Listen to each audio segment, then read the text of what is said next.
السلام عليكم ورحمة الله. أعوذ بالله من الشيطان الرجيم. بسم الله الرحمن الرحيم. الحمد لله وكفى وسلام على عباده الذين اصطفى وآل كل والصحابة ومن اقتفى. أما بعد، إن أريد إلا الإصلاح ما استطعت وما توفيقي إلا بالله عليه توكلت وإليه أنيب. ما شاء الله كان وما لم يشأ لم يكن ولا حول ولا قوة إلا بالله العلي العظيم. ആദരണീയരായ സാദാത്തുക്കൾ, മഹാന്മാരായ ഉസ്താദുമാർ, മുത്തഅല്ലിമുകൾ, ബഹുമാന്യരായ സുന്നത്ത് ജമാഅത്തിന്റെ പ്രവർത്തകർ, വളരെ പ്രധാനപ്പെട്ട ഒരു വിഷയവുമായി ഇവിടെ വർഷം തോറും നടക്കുന്ന പ്രസിദ്ധമായ BKF-ൽ ബന്ധപ്പെട്ട് സംസാരിക്കേണ്ട ഒരു വിഷയമായിരുന്നു ഇവർ എന്നോട് പറഞ്ഞത്. സംസാരിക്കാമെന്ന് ഏറ്റതും ചെയ്താണ്. പക്ഷേ ആരോഗ്യപരമായ കാരണങ്ങളാൽ അന്നതിന് സാധിച്ചില്ല. ഇപ്പോഴും പൂർണ്ണ റാഹത്തായിട്ടില്ലെങ്കിലും അൽഹംദുലില്ലാ കുറച്ച് റാഹത്തുണ്ട്. എന്നാൽ നടക്കട്ടെ. അപ്പോൾ ഈ വിഷയമായി നന്നായി പഠിച്ച ബഹുമാനപ്പെട്ട ഏലംകുളം റഷീദ് സഖാഫി ഉസ്താദിനെ കൂടി നിങ്ങൾ വിളിച്ചോളി. ഞാൻ തുടങ്ങിയുള്ളൂ. എനിക്ക് കൂടുതൽ സംസാരിക്കാൻ പ്രയാസമുണ്ട്. ആരോഗ്യപരമായ ചെറിയ പ്രയാസമുണ്ട്. അല്ലാഹു തആല മഹാന്മാരുടെ ബറക്കത്ത് കൊണ്ട്, സുന്നത്ത് ജമാഅത്താവുന്ന ഹഖായ ദീനിൻ്റെ ബറക്കത്ത് കൊണ്ട് ആഫിയത്ത് നിലനിർത്തി തരുമാറാകട്ടെ. മുമ്പ് ഒരു ബ്ലോക്കേ ഉണ്ടായിട്ടുള്ളൂ. ഫുള്ള് ബ്ലോക്കാക്കുകയാണ് ഞങ്ങളെന്ന് കീശീരി വന്ന് പറഞ്ഞു പോയ വീരന്മാരൊക്കെ ഉണ്ട്.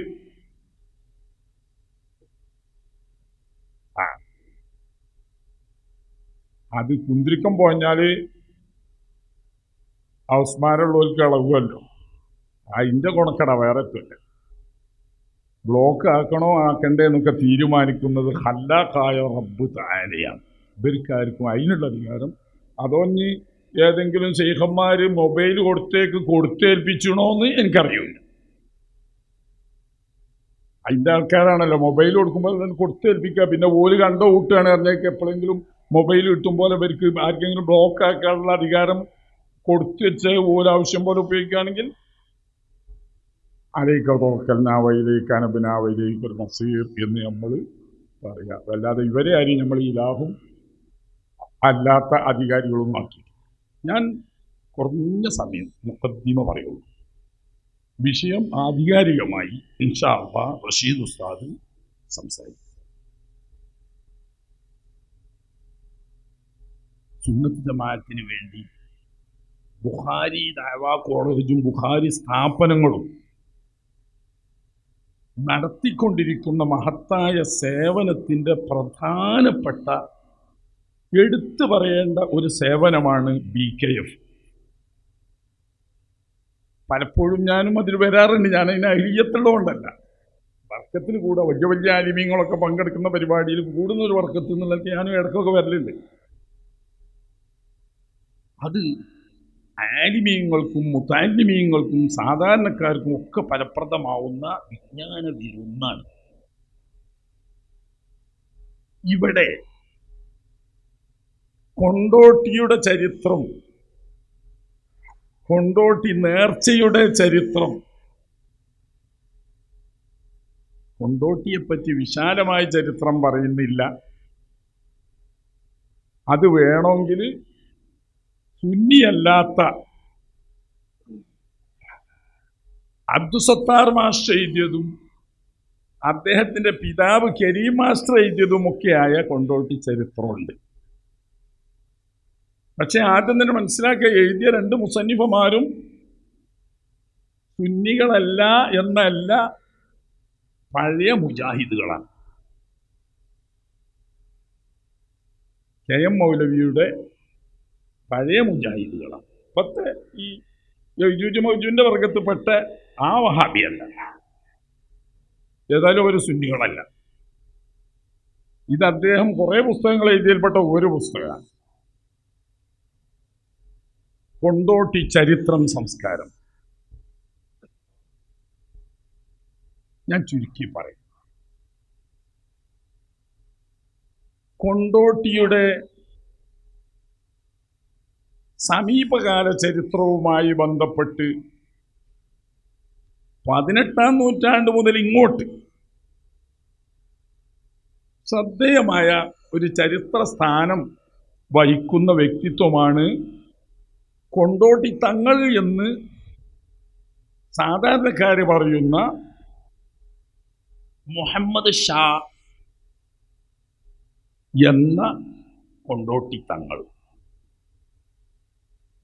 അതിൻ്റെ മുമ്പ് തന്നെ കൊണ്ടോട്ടിക്ക് ആത്മീയമായ മഹത്തായ സ്ഥാനങ്ങൾ ഉണ്ടായിരുന്നു. ചില ആളുകൾ പറയുന്നത് പോലെ കൊണ്ടോട്ടി ആകെ കാട് മൂടിക്കിടക്കുകയും കൊണ്ടോട്ടി തങ്ങൾ വന്നുകാണ്ട് ഒരു പിടി ഇങ്ങനെ വാരിയ കാട്ടിക്കാണ്ടെറിഞ്ഞ് അങ്ങനെ ആളുകളൊക്കെ പാടെ രാവിലെ വന്ന് കത്തിയും പടിയും ആയിട്ട് വരും. കാട് വെട്ടി വെട്ടി ഉച്ചയാകുമ്പോൾ ഒരണ കിട്ടും, അപ്പോൾ നിർത്തിപ്പോവും. അങ്ങനെ ഈ പൈസക്ക് വേണ്ടി ആളുകൾ, നൂറുകണക്കിന് ആളുകൾ വന്ന് മാസങ്ങളോളം വെട്ടിത്തെളിയിച്ച കാടാണ്. അതുകൊണ്ടാണ് കൊണ്ടുവെട്ടി എന്ന് പറയുന്നത്. ഇത് ചരിത്രപരമായ ഒരു തെളിവുമില്ല. ഈ പറയുന്ന വാദത്തിന് ചരിത്രപരമായ ഒരു തെളിവുമില്ല. എന്തുകൊണ്ട്?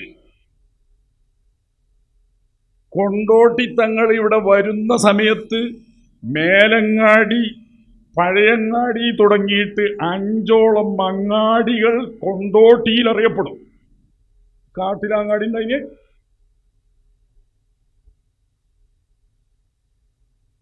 പരിസര പ്രദേശങ്ങളിലൊക്കെയുള്ള കാർഷിക വിളകളും മറ്റ് കൈത്തൊഴിൽ ചെയ്തുണ്ടാക്കുന്ന ഉൽപ്പന്നങ്ങളും കൊണ്ടുപോകുന്നു വിൽക്കുന്നതും, കോഴിക്കോട് പോലെയുള്ള പട്ടണങ്ങളിൽ നിന്നിട്ട് സാധനങ്ങൾ കൊണ്ടുവന്ന് ഗ്രാമങ്ങളിലേക്ക് ആവശ്യക്കാർ വാങ്ങിക്കൊണ്ടുപോകുന്നതുമായ അങ്ങാടികൾ കൊണ്ടോട്ടിയുമായി ബന്ധപ്പെട്ട് 5 അങ്ങാടി ഉണ്ടായിരുന്നു. അപ്പൊ അയാൾ കാട് വെട്ടി തെളിയിച്ചതാന്ന് പറഞ്ഞതിന് ഒരു തെളിവില്ല. എൻ്റെ മുമ്പ് അങ്ങാടി ഉണ്ട് എന്നുള്ളത് ചരിത്ര രേഖയാണ്. ഞാൻ അതിൽ നീട്ടി പറയുന്നില്ല. ഇയാൾ ഇവിടെ വന്നത് എപ്പോഴാണ്? അവമാണല്ലോ. ഇദ്ദേഹം മഹാരാഷ്ട്രയിലെ മുംബൈ പട്ടണത്തിൻ്റെ പരിസരത്തുള്ള കല്യാൺ എന്ന പേരിൽ അറിയപ്പെടുന്ന ഖർദാൻ എന്നാണ് അവരുടെ ഭാഷയിൽ. ഈ കല്യാണിലുണ്ടായിരുന്ന പേർഷ്യൻ വംശജനായ, പാർസിയായ, ഇറാനി പാരമ്പര്യത്തിൽ വന്ന ഒരു വലിയ വ്യാപാരി ഉണ്ടായിരുന്നു, ഷെയ്ഖ് ഹസൻ എന്ന പേര്, സയ്യിദ് ഹസൻ എന്ന പേര്. അദ്ദേഹത്തിന് ഈ സയ്യിദ് ഹസന്റെ മകനായിട്ടാണ് സയ്യിദ് മുഹമ്മദ് ഷാ എന്ന പേരിൽ അറിയപ്പെടുന്ന. പക്ഷെ ഇവർ സാദാത്ത് കുടുംബമായിട്ട് ചരിത്രം പറയുന്ന ആരും വംശം സയ്യിദന്മാരിലേക്ക് ചേർത്ത് പറയുന്നില്ല. പിന്നെ ഷെയ്ഖും വലിയും ഒക്കെ ആയാൽ മഹാന്മാർ എന്ന നിലക്ക് തങ്ങൾ എന്ന് പറയുന്ന ആ തങ്ങൾ അവർ പെടുത്തിയിരുന്നത്, അവരുടെ മുരീദന്മാർക്ക് അവർ പരിചയപ്പെടുത്തി കൊടുത്തിരുന്നതും ഞങ്ങൾ ഫക്കീറന്മാരാണ്, ഫക്കീർ മുഹമ്മദ് ഷാ എന്നായിരുന്നു പരിചയപ്പെടുത്തിയിരുന്നത്. അതിൻ്റെ കീഴ്പ്പെട്ട് വന്ന പാരമ്പര്യം 7ഓ 8ഓ പരമ്പര വരെയുള്ള ഷെയ്ഖന്മാർക്കൊക്കെ ഫക്കീർ എന്ന പേരിലാണ് അവർ പരിചയപ്പെടുന്നത്. സൂഫികൾക്ക് പറയുന്നൊരു പേരാണ് ഫക്കീർ. സാദാത്യങ്ങൾക്ക് ഫക്കീർ എന്നല്ല പറയാ. അവർ സയ്യിദ് ഏത് കബീലച്ച ആ കബീലയിലേക്ക് ചേർത്തിട്ട് സയ്യിദന്മാർ എന്നാ പറയാം. ആട്ടെ, ഇദ്ദേഹം 18-ാം നൂറ്റാണ്ടിലാണ് കേരളത്തിൽ വരുന്നത്. അഥവാ കോഴിക്കോട് സാമൂതിരി മഹാരാജാവിൽ നിന്നും ഹൈദരലി ഖാന്റെ, നവാബ് ഹൈദരലി ഖാന്റെ മൈസൂർ സേന പിടിച്ചെടുത്ത് മൈസൂർ ഭരണത്തിൻ്റെ കീഴിൽ ആയ 7ാമത്തെ വർഷം, ഹൈദരലി ഖാന്റെ ഭരണം വന്ന ഇതിൻ്റെ 7ാം വർഷത്തിലാണ് ഈ മുഹമ്മദ് ഷാ ബോംബെയിൽ നിന്നും അദ്ദേഹം ഹജ്ജിന് പോയി എന്നാ പറയുന്നത്, കപ്പൽ മാർഗം. കപ്പൽ മാർഗം ഹജ്ജിന് പോയി, ഹജ്ജ് കഴിഞ്ഞ് സ്വാഭാവികമായും മദീനയിൽ പോയി സിയാറത്ത് കഴിഞ്ഞ് നാട്ടിൽ തിരിച്ചു വരുന്നതിന് പകരം നേരെ ബൈത്തുൽ മുഖദ്ദസിൽ പോയി. അന്ന് ആളുകൾ, പഴയ ആളുകളൊക്കെ അങ്ങനെ ചെയ്യുക, സൂഫികൾ പ്രത്യേകിച്ചു. ഇയാളൊരു സൂഫിയാണ്, പക്ഷെ ഷിയ സൂഫിയാണെന്ന് മാത്രം. സൂഫി പലതും ഉണ്ടല്ലോ. ഷെയ്ഖ് ജീലാനി റളിയല്ലാഹു തആല എന്ന് പറയുന്നത് നമ്മൾ അടിവരയിട്ട് മനസ്സിലാക്കേണ്ട ഒരു കാര്യമുണ്ട്. തൻ്റെ കാലത്ത്, ഷെയ്ഖ് ജീലാനിയുടെ കാലത്ത് ബഗ്ദാദ് കേന്ദ്രമാക്കി പ്രവർത്തിക്കുന്ന 12 ത്വരീഖത്ത് ശാഖകളുണ്ടെന്നും അതിൽ 11 മുബ്തദികളാണ് എന്നുമാണ് ഷെയ്ഖ് ജീലാനി റഹ്മത്തുള്ളാഹി അലൈഹി. ആകെ ബഗ്ദാദ് കേന്ദ്രമാക്കി അക്കാലത്ത് 12 ത്വരീഖത്തുകളുള്ളതിൽ 11 ബിദ്അത്തിന്റെ ആളുകളുടേതായിരുന്നു. വടക്കേ ഇന്ത്യ കേന്ദ്രീകരിച്ചും ഇറാൻ കേന്ദ്രീകരിച്ചും 100 കണക്കിന് ത്വരീഖത്തുകളുണ്ട്. ഇതിൽ മഹാഭൂരിഭാഗവും ഷിയാക്കളുടെ വകഭേദങ്ങളാണ്. അപ്പൊ ഇയാൾ സൂഫിയാണെന്നുള്ളത് നമ്മൾ നിശ്ചയിക്കേണ്ട ആവശ്യം. അങ്ങനെ ബൈത്തുൽ മുഖദ്ദസിൽ നിന്നും നാട്ടിൽ തിരിച്ചു വരുന്നതിന് പകരം യമനിൽ പോയി. യമനിൽ ഹളറുൽ മൗത്തിൽ നിന്ന് സാദാത്യങ്ങളും അതുപോലെ തന്നെ മഹാന്മാരായ ഉലമാക്കളും ഒക്കെ ദീനീ ദഅവത്തിന് വേണ്ടി സഞ്ചരിക്കുന്ന കാലാണ്. ഇദ്ദേഹം വരുന്നതിൻ്റെ 27 വർഷം മുമ്പാണ് കോഴിക്കോട് ഷെയ്ഖ് ജിഫ്രി റഹ്മത്തുള്ളാഹി അലൈഹി തങ്ങൾ വരുന്നത്. ഇദ്ദേഹം ഹളർമൗത്തിൽ നിന്ന് ഷെയ്ഖ് ജിഫ്രി വന്ന് 27ാമത്തെ കൊല്ലത്തിലാണ് ഈ മുഹമ്മദ് ഷാ എന്ന് പറയുന്ന ഫക്കീർ കേരളത്തിലെത്തുന്നത്. അപ്പം അക്കാലത്ത് ഹളർമൗത്തിൽ നിന്നും പലരും സാദാത്യങ്ങളാണ് മുഖ്യമായിട്ടും, എന്നാൽ വലിയ ആലിമീങ്ങളും ഉണ്ട്. ഇപ്പം ശംസുൽ ഉലമൻ്റെയൊക്കെ കുടുംബം ഒരു സാദാത്യങ്ങളല്ല, പക്ഷേ അവർ ഹളർമൗത്തിൽ വന്ന് ദീനീ ദഅവത്തിന് വേണ്ട വന്ന ഉലമാൻ്റെ പാരമ്പര്യമാണ്. അങ്ങനെയുണ്ട്, ഉലമാൻ്റെ പാരമ്പര്യമുണ്ട്, സാദാത്യങ്ങളുടെ പാരമ്പര്യമുണ്ട്. യമനിൽ നിന്നിട്ടും ഹളർമൗത്തിൽ. അങ്ങനെ ഇയാളെ ഹളർമൗത്തിൽ വന്ന് കൊച്ചിയിലാത്ത ഇത്രയും അങ്ങനെ പറയുന്നത്. കൊച്ചിയിൽ വന്നിട്ട് വടക്കോട്ട് യാത്ര ചെയ്തു, പലയിടത്തും പോയി, എവിടെയും സ്ഥിരതാമസമാക്കിയില്ല. അങ്ങനെ പാലക്കാട് ചെന്നു. പാലക്കാട് ഒരു കേന്ദ്രം സ്ഥാപിച്ചു. അവിടെ ഇയാളുടെ ഒരു ഖലീഫയെ സ്ഥാപിച്ചു. അവിടെ ഒരു തക്കിയുണ്ട്. അവിടെ ഇവരുടെ ഈ ത്വരീഖത്തിന് ഒരു ഫറഉം പാലക്കാട്. അവിടെ നിന്ന് പട്ടിക്കാട് അടുത്തുള്ള മുള്ളിയാകുർശി വന്നു. മുള്ളിയാകുർശിയിൽ ഒരു തക്കിയെ സ്ഥാപിച്ചു. അവിടെ ഇദ്ദേഹത്തിൻ്റെ ഫറആയിട്ട് ഒരു ഷെയ്ഖിനെ സ്ഥാപിച്ചു. അത് കഴിഞ്ഞിട്ട് അരീകോട് വന്നു. മുള്ളിയാകുർശിയിൽ നിന്ന് നേരെ അരീകോട് പോയി. അരീകോട് പോയിൻ്റക്കര വന്ന് താമസാക്കി. അവിടെ ഒരു കെട്ടിടം, ഒരു വീടെടുത്തു. അതിനോട് ബന്ധപ്പെട്ടുകൊണ്ട് ഒരു തക്യ നിർമ്മിച്ചു. അവിടെ തൻ്റെ കീഴിലുള്ള ഒരു ഖലീഫയെ അവിടെയും നിയമിച്ചു. അതിനുശേഷം പുഴ കടന്ന് ഇക്കരെ വന്ന് അരീകോട് നിന്ന് കാളോത്ത് വരും. ഈ കാളോത്ത് അവിടെയുണ്ട് ഇനിയൊരു തക്യ. ഇയാള് പോന്നോടത്തൊക്കെ തക്കയാണ്. ഞാൻ തമാശക്ക് പറയല്ല, ഷിയാക്കളെ പ്രസിദ്ധമായ 5 അസ്ലുകളിൽപ്പെട്ട ഒരു വസ്ല് തഖിയ്യയാണ്. സുന്നികളിൽ നിന്നിട്ട് ഷിയത്തിനെ വേർതിരിക്കുന്ന എല്ലാ ഷിയ വിഭാഗവും ഉൾക്കൊള്ളുന്ന, ഓരോരുത്തർക്കും പ്രത്യേക ശാഖപരമായ വ്യത്യാസമുണ്ട്, എല്ലാവരും ഉൾക്കൊള്ളുന്ന ഇത്തിഫാഖായ 5 അസ്ലുണ്ട്. ആ അസ്ലിൽപ്പെട്ട ഒരു അസ്ലാണ് തഖിയ്യ. ഇയാളെ എല്ലാ ഓഫീസുകളും, കേന്ദ്ര ഓഫീസ് കൊണ്ടോട്ടിയിലുള്ളതും പിന്നീട് ഈ പറഞ്ഞ ശാഖകളിലുള്ള ഒക്കെ ഓഫീസിൻ്റെ എല്ലാത്തിൻ്റെയും പേര് എന്ത് തന്നെയാണ്? തഖിയാണ്. അങ്ങനെ കാളോത്ത് താമസമാക്കിയപ്പോൾ ഹൈദരലി ഖാനും തുടർന്ന് ടിപ്പു സുൽത്താനും മലബാറിൽ ഭരണം നടത്തുമ്പോൾ ജമ്മിമാർക്കെതിരിൽ ചില നിയമ നടപടികൾ എടുക്കുകയും അതിൽ ജമ്മിമാർ മുസ്ലിം എന്നോ അമുസ്ലിം എന്നോ വ്യത്യാസമില്ലാതെ ജമ്മിമാർ അങ്ങനെ കാളോത്ത് നിന്ന് അന്ന് പയങ്ങാടി പള്ളിയിലെ ഖാദി ആയിരുന്ന മഖ്ദൂമ് വംശത്തിൽപ്പെട്ട ഒരാളാണ് അന്നത്തെ ഖാദി. അദ്ദേഹവും കൊണ്ടോട്ടി കാരണവന്മാരും നവാബ് അഥവാ ടിപ്പു സുൽത്താന്റെ നിർദ്ദേശപ്രകാരം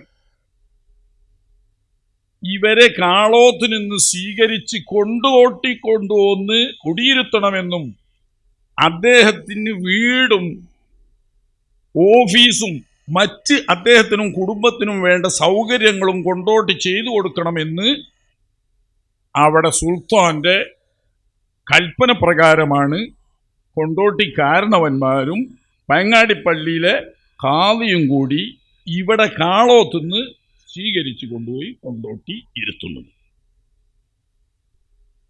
ഇത് 1773 എന്ന് പറഞ്ഞാൽ 18-ാം നൂറ്റാണ്ടിന്റെ അവസാന ഘട്ടത്തിൽ 1773 ഇദ്ദേഹം കൊണ്ടോട്ടി.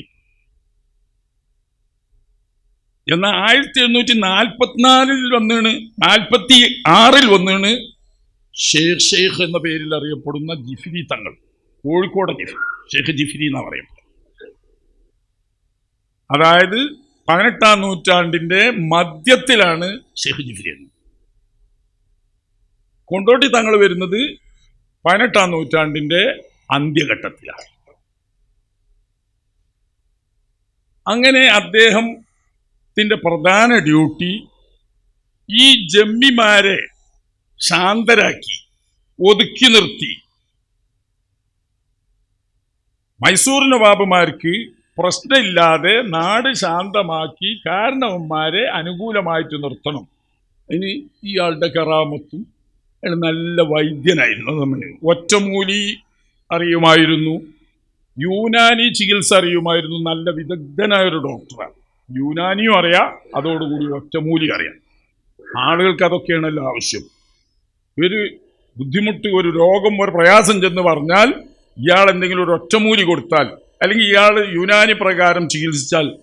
മാനസിക രോഗ ആശുപത്രിയായിരുന്നു പുത്തമ്മാളിയൊക്കെ അടുത്തത്. അറിയാലോ, തെക്കേൻ്റെ KK ഭാഗത്ത് പുത്തമ്മാളി മാനസിക രോഗ ആശുപത്രിയായിരുന്നു തങ്ങളുടെ കാലത്ത്. ഇങ്ങനെ ജനങ്ങൾക്ക് വേണ്ടി കുറേ കാര്യങ്ങളൊക്കെ ചെയ്ത്, പിന്നെ ഇയാളൊരു സൂഫിയും ആണല്ലോ, ജമ്മിമാരൊക്കെ അടക്കി നിർത്തി. അടുത്ത് ഞാൻ നീട്ടി പറഞ്ഞാൽ പ്രധാനപ്പെട്ട വിഷയം പറയാൻ സമയം ഉണ്ടാവില്ല. അടുത്ത് തിരുവിതാംകൂർ ആക്രമിക്കാൻ ടിപ്പു സുൽത്താൻ പദ്ധതി ഇട്ടു. മലബാർ ഏതാണ്ട് അവരുടെ അധികാരത്തിൽ വന്നതിന് ശേഷം തിരുവിതാംകൂറിൽ. അപ്പൊ തിരുവിതാംകൂർ ആക്രമിക്കുന്നതിന് മുമ്പ് സുൽത്താനും സൈന്യത്തിനും വിജയമുണ്ടാകാൻ വേണ്ടി ഫറൂഖ് പരിസരമായി കൊണ്ടുള്ള കൊണ്ടോട്ടി ഉൾപ്പെടെയുള്ള പ്രദേശങ്ങളിലെ ഉലമാഇനെയും സൂഫികളെയും വിളിച്ചു വരുത്തി ഫറൂഖിൽ ഒരു ഫുൾ രാത്രി ദിക്ർ മജ്ലിസ് സംഘടിപ്പിച്ചു. ഫജ്ർ സുബ്ഹി ആവുന്നത് വരെ ദിക്ർ ദുആയിൽ മുഴുകണം എന്ന് സുൽത്താന്റെ കൽപ്പന. അങ്ങനെ ആളുകൾ ധാരാളം കൂടി, സൂഫികളും ഉലമാക്കളുമായ ആളുകൾ കൂടി ദിക്ർ ചൊല്ലി. പക്ഷേ പാതിരാത്രി കഴിഞ്ഞ് ഫജ്റിന്റെ കുറച്ചു മുമ്പ് സുൽത്താൻ തന്നെ വേഷപ്രച്ഛന്നനായിട്ടൊന്ന് വന്നു രംഗം നിരീക്ഷിക്കാൻ. എങ്ങനെയുണ്ട് കഥ പറയുന്നത്, അതിന് ചരിത്രം ഒന്നും എനിക്ക് പറഞ്ഞുകൂടാ. ഏതായാലും കഥ പറയുന്നത്, സുൽത്താൻ വന്നപ്പോ എല്ലാരും സുഖനിദ്രയിലാണ്. നേരം വെളുത്ത് ഫജ്റാണേരെ ദിക്റെല്ലാം പറഞ്ഞ് ദിക്റും ദുആയും ചെയ്യാൻ പറഞ്ഞിട്ട് സുൽത്താൻ വന്ന് നോക്കുമ്പോ ഒക്കാണ്ട് ഉറക്കത്തിലാണ്. ഈ മുഹമ്മദ് ഷാഹ് മാത്രം ഉറങ്ങാതെ ദിക്റിലും ദുആയിലും മുഴുകിയിരിക്കുന്നു. ഇത് കണ്ടപ്പോ സുൽത്താന് വലിയ സന്തോഷായി. ഒരാളെങ്കിലും ഒരാള് ഞാൻ കൽപ്പിച്ചതനുസരിച്ച് ഈ സമയം വരെ ദിക്ർ ദുആയിൽ മുഴുകിയല്ലോ.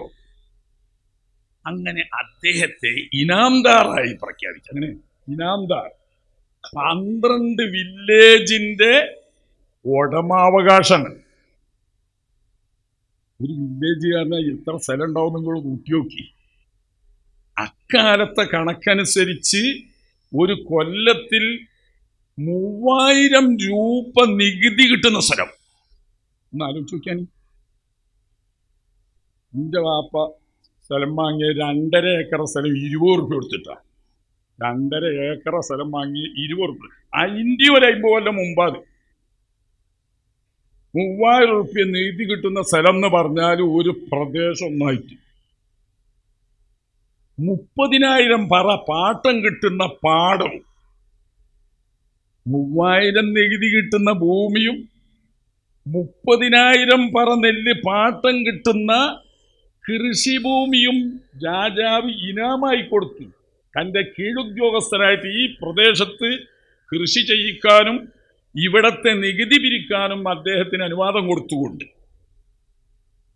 അങ്ങനെ പ്രദേശത്തെ ഏറ്റവും വലിയ ജമ്മി, കോലോത്ത ജമ്മിമാരെക്കാട്ടിലും വലിയ ജമ്മിയായി മാറി. ഈ സ്വാധീനം ഉപയോഗപ്പെടുത്തിക്കൊണ്ട് കുടിയാന്മാരെ അവർക്ക് ചില ഇളവുകളും ആനുകൂല്യങ്ങളും ഒക്കെ കൊടുത്ത് ഇവരെ മുരീതാക്കി. പക്ഷെ ഇതിങ്ങനെ വികസിച്ച് വന്നപ്പോൾ, ഞാൻ അതിലേക്ക് കടന്നു പോകുന്നില്ല, സംസ്ഥാനത്തിൽ വികസിച്ച് വന്നപ്പോൾ ആലിമീങ്ങൾ നാട്ടിൽ ഇഷ്ടം പോലെ ഉണ്ടല്ലോ, സൂഫികൾ ഇഷ്ടം പോലെ ഉണ്ടല്ലോ, പുതിയ തങ്ങളെ തരീഖത്തും ദിക്റും പണ്ട് പരിചയമൊന്നുമല്ല, പണ്ട് നടക്കണമൊന്നുമല്ല, ഒക്കെ മാറ്റങ്ങൾ. സ്വാഭാവികമായിട്ടും അന്ന് മലബാറിലെ എണ്ണപ്പെട്ട ഏറ്റവും വലിയ നേതൃസ്ഥാനത്തുണ്ടായിരുന്നത് കോഴിക്കോട്ട് ബഹുമാനപ്പെട്ട ജിഫിരി ഹൗസിലെ ഷേഖ് ജിഫിരി റഹ്മത്തുള്ളാഹി അലൈഹി തങ്ങളാണ്. മൂപ്പരടുത്ത് കേസെത്തി. ഇപ്പോൾ പുതിയൊരു തരീഖത്ത് തന്നെ നമ്മുടെ നാട്ടിൽ പണ്ടില്ലാത്ത പലതുമായിട്ട് നടത്തുന്നുണ്ട്. പണ്ടുള്ള നടപടിയും ചൂപ്പൊന്നുമല്ല ഓരോരുത്ത് കാണുന്നത്. അങ്ങനെ അദ്ദേഹം നേരിട്ട് കൊണ്ടോട്ടി വന്നു. ഷെയ്ഖ് മുഹമ്മദ് ഷാഹുമായിട്ട് വിശദമായി ചർച്ച നടത്തി. അതിൽ ഇദ്ദേഹത്തിൻ്റെ മറുപടികൾ, ഷെയ്ഖിൻ്റെ ചോദ്യത്തിന് മുഹമ്മദ് ഷാഹിൻ്റെ മറുപടികൾ തൃപ്തികരമല്ലാതെ വന്നപ്പോൾ, നിങ്ങൾക്ക് രേഖകളുണ്ടെങ്കിൽ ആ രേഖ ഉൾപ്പെടെ കോഴിക്കോട് വരണം, എന്നിട്ട് നമുക്ക് രണ്ടാമത് വീണ്ടും ചർച്ച തുടരാമെന്ന് പറഞ്ഞു. അങ്ങനെ കോഴിക്കോട് പോയി. ഇയാൾക്ക് പറയാനുള്ളത്, ഞാൻ ഷാഫി സുന്നിയാണ്, എൻ്റെ ത്വരീഖത്ത് ഖാദിരി, അതുപോലെ തന്നെ നമ്മളെ സുൽത്താനിലില്ലേ ചിസ്തി, ഖാദിരി വൽ ചിസ്തി ത്വരീഖത്താണ്, എൻ്റെ മദ്ഹബ് ഷാഫിയാണ്, ഞാൻ എൻ്റെ അഖീദ സുന്നിയാണ്.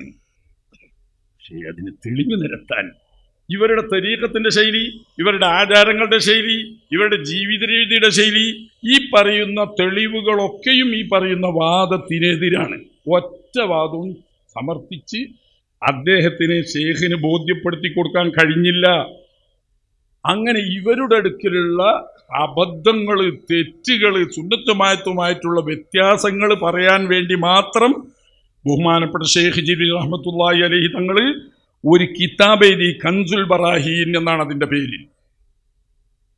താൻ ഷേഖിനോട് ഷാഹിനോട് ഉന്നയിച്ച ചോദ്യങ്ങളും അതിന് അദ്ദേഹം തന്ന മറുപടികളും സുന്നത്ത് ജമാഅത്തിന്റെ അഖീദയുമായോ ഷാഫി മദ്ഹബുമായോ ഖാദിരി ചിസ്തി ത്വരീഖത്തുമായോ ബന്ധപ്പെട്ടുകൊണ്ടുള്ളതല്ല, അഹ്ലു സുന്നത്തിന് തികച്ചും അപരിചിതമായ ഒരു ശരീഅത്താണെന്ന് മനസ്സിലായപ്പോൾ അതിലുള്ള അബദ്ധങ്ങളെ അക്കമിട്ട് പറഞ്ഞുകൊണ്ട് എഴുതിയ കിതാബാണ് കൻസുൽ ബറാഹീൻ. അന്ന് അച്ചടിയല്ല, കയ്യെഴുത്താണ്. ഈ കയ്യെഴുത്തിന്റെ പകർപ്പ് പിന്നെ കോഴിക്കോട് ഖാദിമാരിൽ പ്രമുഖനായ ബഹുമാനപ്പെട്ട സൈനുദ്ദീൻ ഖാദി അത് എഴുതി കയ്യെഴുത്ത് പ്രതി രണ്ടാമത് നേരിട്ട് പകർത്തി അത് ഇന്നും ജിഫിരി ഹൗസിലെ കുത്തുബ് ഖാനയിൽ സൂക്ഷിക്കുന്നു. ഇതിലൂടെ ഈ ത്വരീഖത്തും ഈ ഷെയ്ഖും സുന്നത്ത് ജമാഅത്തിന്റെ വഴിയല്ല, പിഴച്ച മാർഗമാണ് എന്ന് കാര്യകാരണ സഹിതം ഷെയ്ഖ് ജിഫിരി സമർത്ഥിക്കുകയും ആ പുസ്തകം ഇന്നും വേണമെങ്കിൽ ജിഫിരി ഹൗസിൽ പോയാൽ ഫോട്ടോ കോപ്പി എടുക്കാൻ കഴിയും.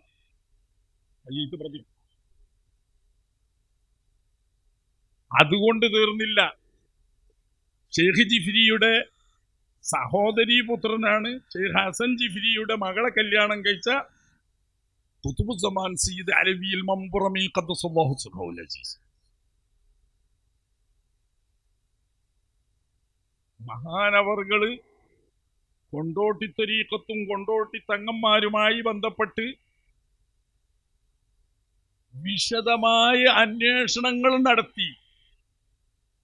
ഖുത്ബുസ്സമാൻ സയ്യിദ് അലവിയിൽ മംബറമി റഹ്മത്തുള്ളാഹി അലൈഹി ഖദ്ദസല്ലാഹു സിർറഹുൽ അസീസ് മഹാനവറുകൾ പറഞ്ഞ പ്രസ്താവന എന്താണോ? കൊണ്ടോട്ടി തങ്ങന്മാർ തീവ്രവാദികളായ റാഫിളി വിഭാഗത്തിൽപ്പെട്ട ബോറ മുസ്ലിങ്ങളാണ്. അമ്പുറത്ത് തങ്ങൾ പറഞ്ഞാണ്. ഈ കെ ബുഗുലുകാരോ കണ്യത്തുസ്താദോ അല്ല. ഖുത്ബുസ്സമാൻ സയ്യിദ് അലവിയിൽ മംബറമി ഖദ്ദസല്ലാഹു സിർറഹുൽ അസീസ് ഇവരെ സംബന്ധിച്ച് ആധികാരികമായി പഠിച്ച് കൊടുത്ത റിപ്പോർട്ട്, ബോറ മുസ്ലിം എന്ന് പറയുന്നത് ഷിയ വിഭാഗത്തിലെ തീവ്രവാദി വിഭാഗമാവുന്ന ഇസ്ലാമിൽ നിന്ന് പുറത്തുപോയി എന്ന് ഫത്വ കൊടുക്കാൻ പറ്റുന്ന ഷിയാക്കളിൽ രണ്ടു കൂട്ടരുണ്ട്. ഷിയാക്കളിൽ മുബ്തദി കുഫ്രിയത്തിൽ എത്താത്ത മുബ്തദിയുണ്ട്, കുഫ്രിയത്തിൽ എത്തിയ മുബ്തദിയുണ്ട്. ആ കുഫ്രിയത്തിലെത്തിയ മുബ്തദിയാണ് ബോറകൾ. ആ ബോറകളെ കൂട്ടത്തിൽപ്പെട്ട ആളാണ് മുഹമ്മദ് ഷാ എന്നാണ് ബഹുമാനപ്പെട്ട ഖുത്ബുസ്സമാൻ സയ്യിദ് അലവിയിൽ.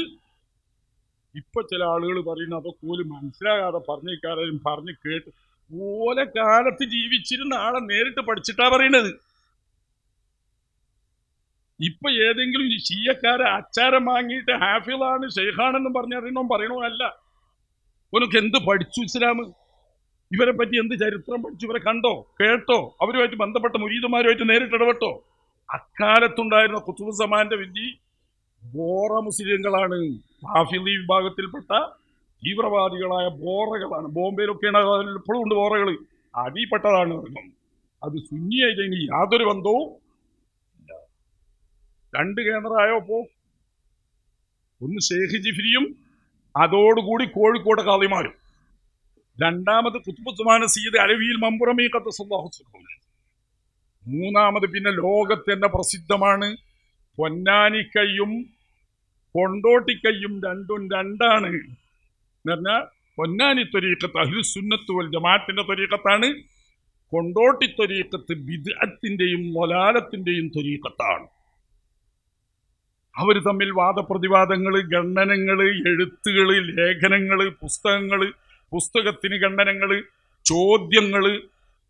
മുരീദമാർ നമ്പറിട്ട് ചോദിച്ച 19 ചോദ്യങ്ങൾക്ക് 100 കണക്കിന് പേജുള്ള കാര്യകാരണ സഹിതം വിസ്തരിച്ചുകൊണ്ടുള്ള മറുപടികൾ.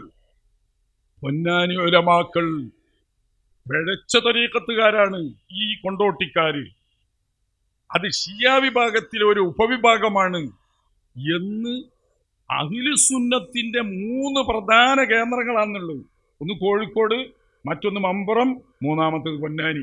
ഈ 3 കേന്ദ്രങ്ങളും ഇജ്മായി പ്രഖ്യാപിച്ചതാണ്, വഴിവെച്ചതാണ്. എന്നാ അന്നിനെ ഇതിനെ ന്യായീകരിച്ച ചില കൊട്ടാര പണ്ഡിതന്മാരുണ്ട്, ഇല്ല എന്ന് ഞാൻ പറയുന്നില്ല. കൊണ്ടോട്ടി തങ്ങള് മുത്തവല്ലിയായിട്ടുണ്ടായിന് പയങ്ങാടി പള്ളിന്റെ കാലിയാണ് നേരത്തെ പറഞ്ഞത് ജിമുലിയാർ. മറ്റൊന്ന് തക്കക്കല പള്ളി, തക്കക്ക പള്ളിയിലെ കാലിയായിട്ടുണ്ടായിന് വേറൊരു മൂലിയാരുണ്ട്. അയാള് ഷെയ്ഖിന്റെ മുന്നിൽ സുജൂദ് ചെയ്യൽ അനുവദനീയമാണ്. 2 തരം സുജൂദുണ്ട്. ഒന്ന് ഇബാദത്തിന്റെ സുജൂദും മറ്റൊന്ന് തഹിയ്യത്തിന്റെ സുജൂദും. ഇബാദത്തിന്റെ സുജൂദ് അള്ളാഹുവിന് മാത്രമേ പാടുള്ളൂ. തഹിയ്യത്തിന്റെ സുജൂദ് ഷെയ്ഖിന് ചെയ്യുന്നതിന് തെറ്റില്ല എന്ന് പറഞ്ഞിട്ട് പുസ്തകം എഴുതിയ അവിടുത്തെ കാലിയാണ്, അവിടുത്തെ ശമ്പളം കൊണ്ട് ജീവിക്കാണ്. ഇങ്ങനെ ഒറ്റപ്പെട്ട ചില ആളുകളൊക്കെ അനുകൂലിച്ചില്ലെന്ന് ചോദിച്ചാൽ ഞാൻ നീട്ടി പറയുന്നില്ല. നമുക്ക് സാധാരണക്കാർക്ക് മനസ്സിലാക്കാൻ ഉലമാഇന്റെ അന്നത്തെ നേതൃത്വം പൊന്നാനി ഉലമാക്കന്മാരുടെ കയ്യിലാണ്. അവരിത് പഴിച്ചതാണെന്ന് പറയുന്നുണ്ട്. ഖുത്ബുസ്സമാനായ സാദാത്തീങ്ങളുടെയും ഇമാമീങ്ങളുടെയും നേതാവായ മമ്പുറത്തെ പാപ്പ പറയുന്നത് പഴിച്ചു എന്ന് മാത്രമല്ല, ഷിയാക്കളിൽപ്പെട്ട തീവ്രവാദി റാഫികളുടെ വിഭാഗമാവുന്ന ബോറകളാണ് എന്ന് പറയും. ജിഫ്രി ഹൗസിലുള്ളതും കോഴിക്കോട് കാളിമാരും ഇവർ പഴിച്ച തരീഖത്തുകാരാണെന്ന് പറയും. അത് അന്നല്ലേ. പിന്നെ ഞാൻ നിർത്തിയാട്ടോ, നിങ്ങൾക്ക് ബാക്കിയൊക്കെ നിങ്ങൾ പറഞ്ഞോളൂ. പിന്നെ സമസ്ത ഉണ്ടായല്ലോ 26-ലല്ലേ, 26-ലാണ് ഔദ്യോഗികമായിട്ട് സമസ്ത ഉണ്ടായത്. അതിന്റെ മുമ്പ് അഡ്വോ കമ്മിറ്റി ഉണ്ടായതിന് 1 കൊല്ലം മുമ്പ്. ശരിക്ക് തെരഞ്ഞെടുക്കപ്പെട്ട സമസ്ത 26. 26 സമസ്ത 930 4-ാം വാർഷികം മണ്ണാർക്കാട് വെച്ച് കൂടി. അന്ന് ഈക്ക് ഉണ്ടായിട്ടില്ല, ഈക്ക് ജീവിച്ചിരിക്കുന്ന കാരണം മുഷാവറയിലൊന്നും വന്നിട്ടില്ല. AP ജനിച്ചിട്ട് തന്നെ ഇല്ല. 95 കൊല്ലം മുമ്പാണതേ. 30 പറഞ്ഞാല് 1930 പറഞ്ഞാൽ 95 കൊല്ലം മുമ്പ് മണ്ണാർക്കാട് നടന്ന യോഗത്തിൽ സമസ്ത പല പ്രമേയങ്ങളും അവതരിപ്പിച്ചിരുന്നു. അതിൽപ്പെട്ട 4-ാം സമ്മേളനത്തിലെ 4-ാം പ്രമേയം, അത് മാത്രം പറഞ്ഞ് ഞാൻ നിർത്താം. മണ്ണാർക്കാട് വെച്ച സമസ്തയുടെ 4-ാം സമ്മേളനത്തിലെ 4-ാം നമ്പർ പ്രമേയം എന്ന് പറയുന്നത്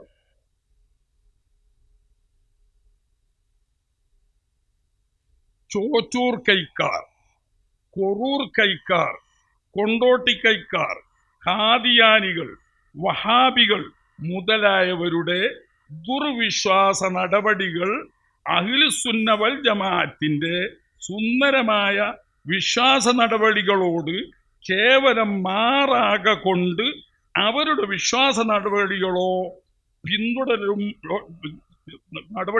പിന്തുടരലും അവരോട് കൂട്ടുകൂടലും സുന്നി മുസ്ലിങ്ങൾക്ക് കേവലം പാടുള്ളതല്ലെന്ന് ഈ യോഗം തീർച്ചപ്പെടുത്തുന്നു.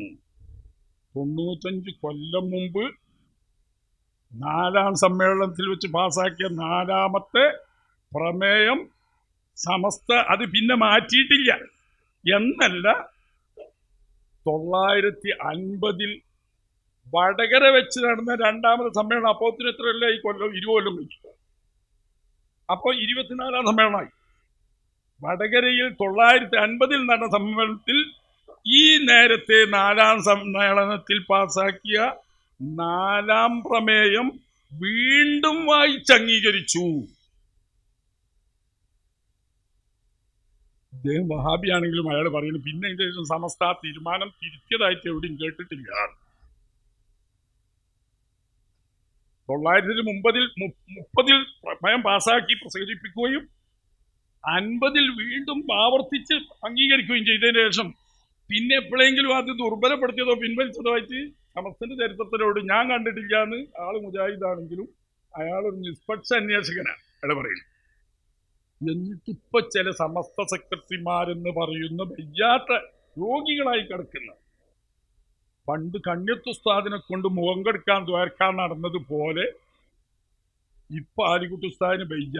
ആലിക്കുട്ടി ഉസ്താദിനെ ഞാൻ കുറ്റം പറയില്ല, നല്ല മനുഷ്യനാണ്, രോഗിയാണ്, ക്ഷീണിതനാണ്, അവശനാണ്. ഇപ്പൊ ഈ കൊണ്ടോട്ടി ബജ്ജ തങ്ങളാണ്, ശൈഖാണ്, അങ്ങനെയാണ് ഇങ്ങനെയാണ് എന്നൊക്കെ പറഞ്ഞിട്ട് മോചാരൻ നേർച്ചക്കല് കാത്യോതലുണ്ടല്ലോ മുമ്മൈസാക്കാർക്ക്, അവിടെ ആ മോചാന നേർച്ചയിൽ വെച്ചിട്ട് പ്രസിദ്ധീകരിച്ചതൊരു ബുക്കിന് ആലിക്കുട്ടി ഉസ്താദിന്റെ എന്തുണ്ട്, അലി ഉസ്താദ് പ്രസിദ്ധീകരിച്ചു, പ്രകാശനം ചെയ്തു, അല്ലെങ്കിൽ ആലിക്കുട്ടി ഉസ്താദിനെ കൊണ്ടിട്ട് തക്രീർ എത്തിച്ചു എന്നൊക്കെ പറയും. എന്തായാലും അദ്ദേഹത്തിന്റെ ഇപ്പോഴത്തെ അവസ്ഥ അതിനൊന്നും പറ്റുന്ന അവസ്ഥയല്ല. മൂപ്പര് ഈ പറയുന്ന ഒച്ചപ്പാടിലോ സമ്മേളനങ്ങളിലോ ഒന്നും കാണാത്ത എന്താണ് വയ്യ, അഫിയത്തില്ല. അപ്പൊ അവരെ നമ്മൾ കുറ്റം പറയണ്ട. സമസ്തയുടെ തീരുമാനം 930 950 ആവർത്തിച്ച് പ്രഖ്യാപിച്ചത് കൊരൂര്, ചോറ്റൂര്, കൊണ്ടോട്ടിക്കൈ.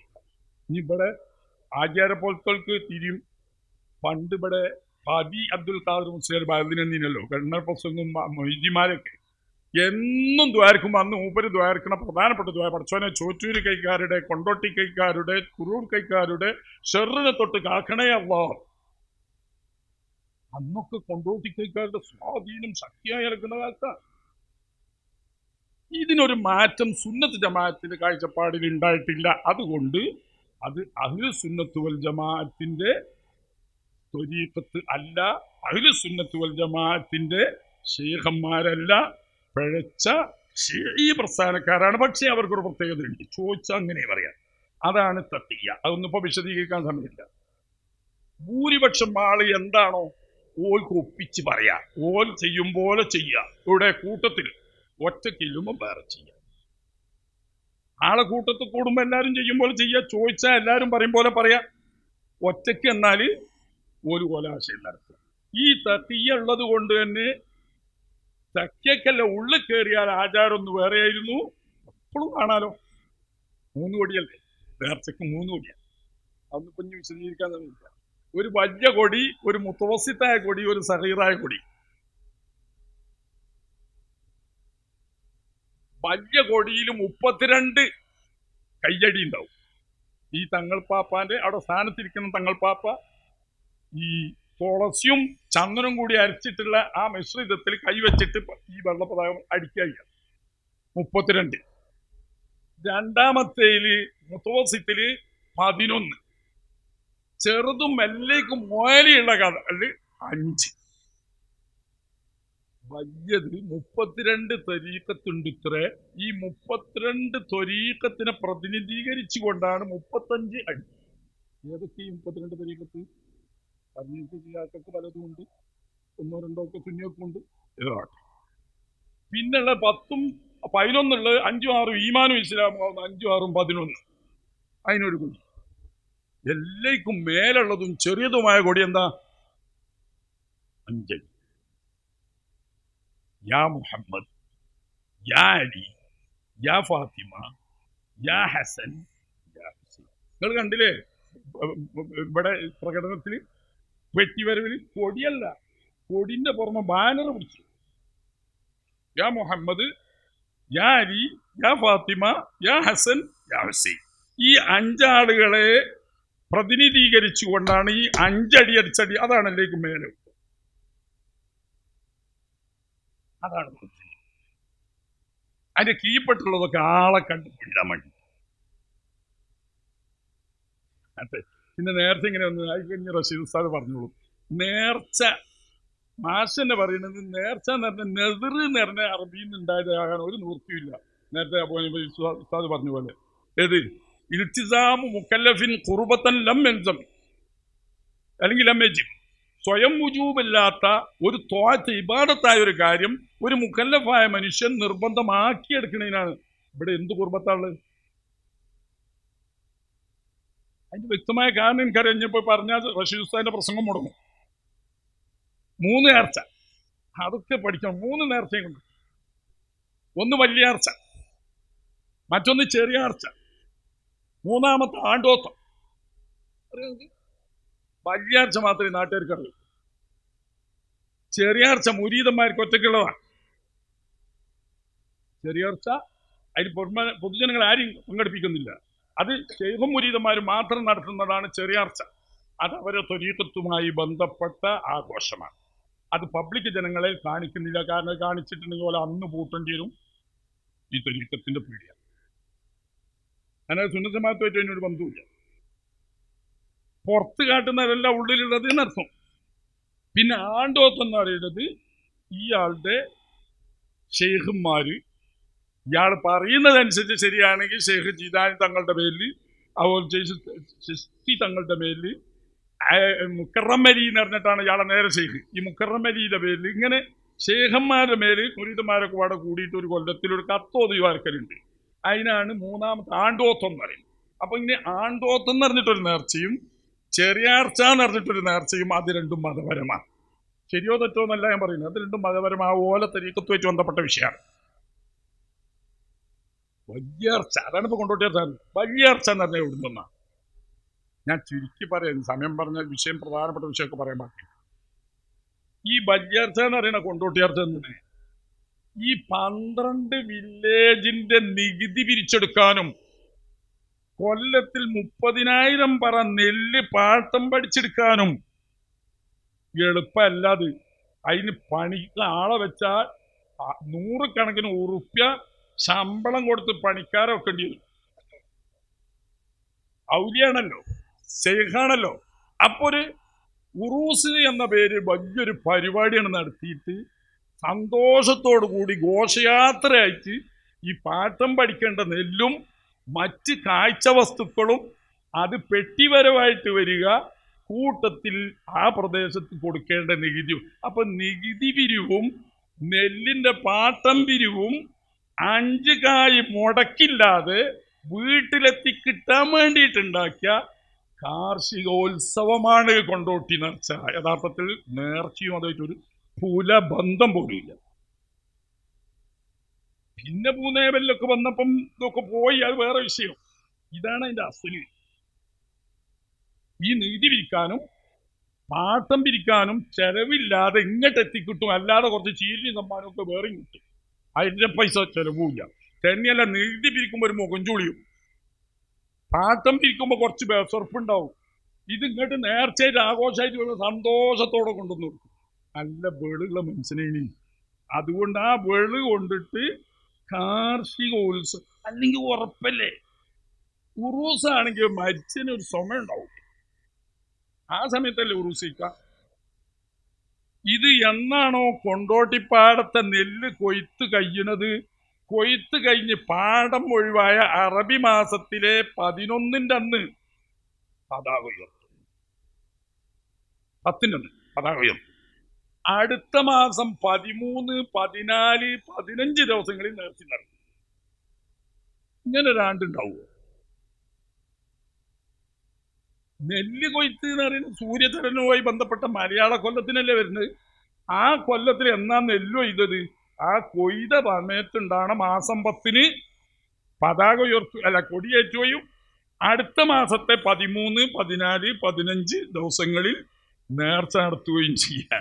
അതായത് ചുരുക്കി പറഞ്ഞാൽ ഈ തീർപ്പൂസ നടത്തുന്നത് പോലെ, ഹിന്ദുക്കളൊക്കെ ക്ഷേത്രോത്സവം നടത്തുന്നത് പോലെ കാർഷിക വാളവുമായി ബന്ധപ്പെട്ട ഒരു ഗ്രാമോത്സവം എന്നോ കാർഷികോത്സവം എന്നോ മാത്രം പറയാൻ പറ്റുന്ന, നാട്ടിലെ ജാതി മത വ്യത്യാസമില്ലാതെ എല്ലാവരും ഉൾക്കൊള്ളുന്ന ഒരു ഉത്സവം, ഒരു ഗ്രാമോത്സവം അല്ലെങ്കിൽ ഒരു കാർഷികോത്സവം, അതാണ് കൊണ്ടോട്ടി നേർച്ച.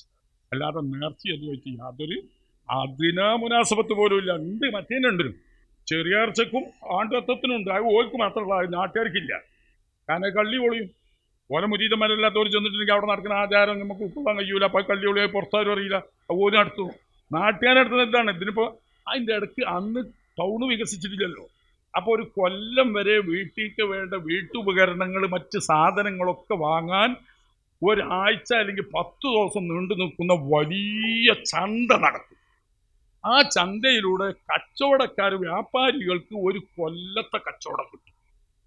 കച്ചവടക്കാർക്ക് വലിയ വേണ്ട. രണ്ടാമത് ജനങ്ങൾക്ക് അവർക്ക് വേണ്ട ഒരു കൊല്ലത്തേക്ക് വേണ്ട സാധനങ്ങളെല്ലാം ഒന്നിച്ച് ഒരു സൂക്കിൽ നിന്നിട്ട് കിട്ടുന്ന അന്നത്തെ ആ ഒരു മാർഗമുള്ളൂ. ഇന്നിപ്പോൾ ഹൈപ്പർ മാർക്കറ്റുകളൊക്കെ പോയാൽ എല്ലാം കിട്ടുന്നുണ്ടല്ലോ.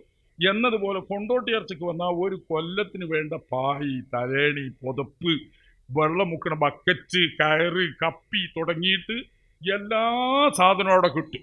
അപ്പോൾ നാട്ടുകാർക്ക് സാധനം വാങ്ങാനും എളുപ്പമാണ്, കച്ചവടക്കാർക്ക് വലിയൊരു കച്ചവടവും കിട്ടും.